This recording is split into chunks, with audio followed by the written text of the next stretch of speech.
Esse primeiro aqui é um espumante.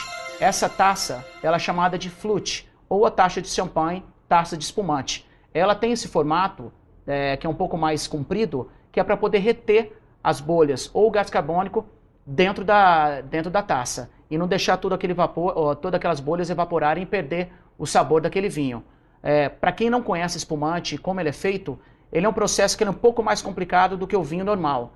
Ele passa pelo processo de fermentação, onde se colhe as uvas, se fermenta em tanque, só que depois que o vinho ele é fermentado, ele tem duas opções. Uma, você pode colocar ele em grandes tanques pressurizados e desenvolver dentro daquele tanque um segundo tipo de fermentação, adicionando um produto que a gente chama de dosagem, que é água, açúcar e às vezes uma água ardente de vinho, para que aquilo estimule e crie uma segunda fermentação, criando o gás carbônico dele. Ele é pressionado ali dentro, em torno de 3 a 5 dias, ele é retirado e engarrafado. Esse é o método que é conhecido como método Charmat, é o método mais usado hoje e o método que custa um pouco menos, é um pouco mais barato do que o método normal. O outro método, que é conhecido pelo nome de Champagne ou Champenoise, que é da região da França, que foi um dos primeiros métodos que foi adotado por Dom Perignon, na região da França, é o método Champenoise. Como que ele é feito? A segunda fermentação, que é a adição da dosagem dentro do vinho, é feito dentro da garrafa. Por isso, eles fermentam o vinho. Ele é um vinho tranquilo, um vinho comum. Depois ele adiciona a dosagem dentro da garrafa e deixa ficar ali por 15, 20, 30, 3 meses. Você vai perceber em algumas vinícolas que tem aquelas pessoas que estão dentro das cavernas, dentro das cavas, que vão estar sempre girando aquelas garrafas de champanhe. Por quê? Porque a levedura ela fica concentrada bem no fundo da garrafa. Eles vão virando aquilo para que a levedura, devagar, ela chegue até o pescoço da garrafa. E eles vão inclinando ela, inclinando ela, inclinando ela. Um processo que pode levar até 3 meses. Depois que a levedura chega bem na boca da garrafa, que é no caso desse daqui, que a gente está na mão aqui, ela é congelada a boca. Depois que é congelada, essa levedura é congelada e eles quebram, eles estouram praticamente isso. Hoje é um processo totalmente mecanizado e tampam novamente. Depois que ele tampou, a maioria dos champanhes são envelhecidos de 2, 3 até 6 anos ou até mais. E aí se retira aquela cápsula e coloca a rolha normal do champanhe.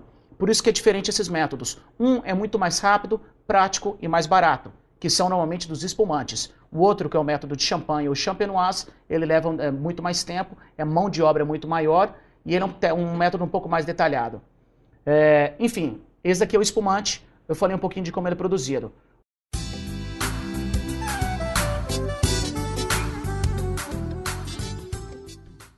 O processo do vinho branco, por que ele é branco? Porque as uvas realmente são brancas. Podem ser feitas com vinhos com uvas tintas? Pode, mas a maioria, quase que 99%, são uvas brancas, como Chardonnay, o Pinot Grigio, Sauvignon Blanc, Viognier, Gewürztraminer, entre muitas outras. Ela é plantada, a parreira, se planta a uva, espera o amadurecimento dela, pode demorar em torno de 9 meses. Depois que se colhe, ela é prensada numa máquina pneumática. Depois que ela é prensada, ela é separada a casca do líquido, do mosto, e aquele líquido vai direto para o tanque. Ele pode tanto ir para um tanque de aço, quanto até barris de madeira. Ali vai ser onde vai ser colocado e inoculado a levedura. Levedura nada mais é usado em pães para poder crescer, é um levedo, onde ele é inoculado dentro do vinho e aquele levedo vai comer todo o açúcar da uva, criando o quê? Gás carbônico, álcool. O açúcar vai diminuindo com o tempo, esse processo demora em torno de 10 dias a 15 dias, dependendo do tipo de levedura e até o perfil do enólogo, o que ele quer alcançar naquele vinho. Aí ele vai comendo o açúcar, vai gerando gás carbônico. No caso do vinho branco, diferente do espumante, o tanque onde ele é fermentado, ele fica aberto. Aquele gás carbônico se evapora, o açúcar vai diminuindo, a acidez vai aumentando e vai se criando o álcool.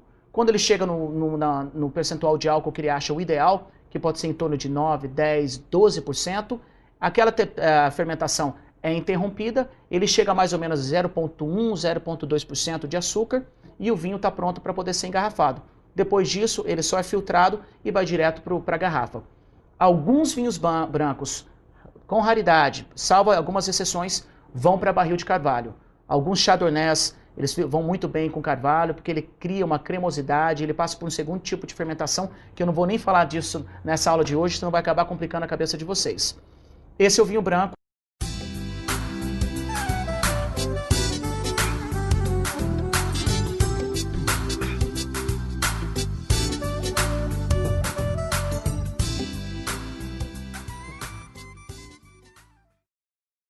Que para mim é um dos vinhos mais interessantes e criativos de um processo de produção de vinho. Por que ele é rosé? Algumas pessoas pensam que colocou algum tipo de corante, que misturou uvas, que colocou algum outro tipo de fruta. Não. O vinho rosé nada mais é. Existem 3 processos que podem ser feitos com vinho rosé. Uva tinta. Você pega, fermenta, o mesmo processo do vinho branco, só que ao invés de pegar aquela casca e a semente e separar ela e deixar só o suco, que é branco, sendo fermentado, você deixa aquele suco, aquele mosto, em contato com a casca, que é o que vai dar a cor para o vinho rosé. Ele pode ficar em torno de 5, 6, 8 horas, ele já conseguiu extrair, porque o que extrai é o álcool, extrai aquela cor, ficando uma coloração rosé. Depois daquilo, o mesmo processo que o vinho branco, podendo em barril ou não, a maioria não vai em barril, e ele é engarrafado. O outro processo é você fermentar uma uva branca e uma uva tinta. Você pode ter um Pinot Noir e um Chardonnay. Todos são fermentados separadamente. Depois que a fermentação está pronta, eles misturam. Eles fazem o que eles chamam de blend ou assemblagem. Misturam as 2 uvas nas proporções que eles querem.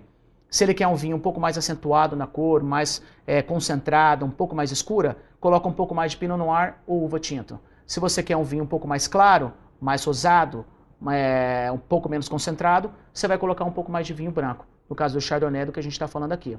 Esse é o segundo processo. O terceiro processo é o quê? Você colhe o Chardonnay ou qualquer uva branca, você colhe uma uva tinta. A hora que você colheu, você mistura as 2 uvas para fermentarem juntas. E você vai colocar as 2 dentro do barril, fermentando junto. Depois que fermentou, você vai extrair. Dependendo da proporção que você colocou, você vai chegar na coloração que você quer.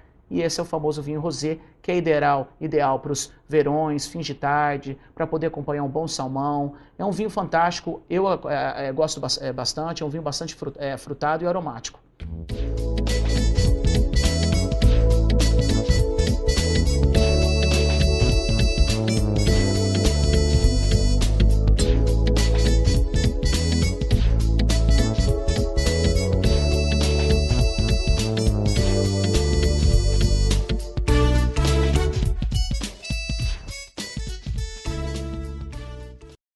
Acesse abaixo para mais informações sobre o curso.